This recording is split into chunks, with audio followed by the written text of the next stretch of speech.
2002, à raison de 2 ou 3 thèses attribuées chaque année, la ville a soutenu 22 doctorants. Nous avons donc un peu de recul pour nous poser quelques questions.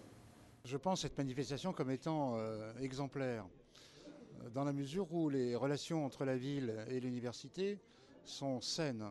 C'est en effet le conseil scientifique qui propose à la ville un certain nombre de sujets d'allocation, qu'on appellera maintenant plutôt des contrats doctoraux, qui permettent de soutenir les étudiants. Bonjour à tous, donc Caroline Meyer, doctorante en 3e année de thèse au laboratoire de chrono-environnement, où j'ai donc bénéficié d'une allocation de recherche de la ville de Besançon pour travailler sur le sujet utilisation des communautés microbiennes vibriophytes pour évaluer l'impact de différents types de polluants d'origine atmosphérique.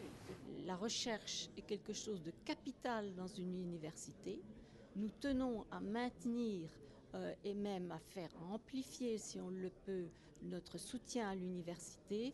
Cette étude théorique a été ensuite mise à l'épreuve sur un système réel, sur une membrane de nanofiltration commerciale, avec 2 espèces pour commencer. Et nous avons pu déterminer donc la taille des pores, mais notamment également la charge de la... Quand j'ai dit qu'il serait possible pour moi d'avoir éventuellement une bourse de la ville de Besançon, tout le monde a été assez surpris dans les autres villes, je pense notamment à Orléans, où on m'a dit qu'il n'avait encore jamais entendu parler de tel financement, d'un salaire de thèse par une ville.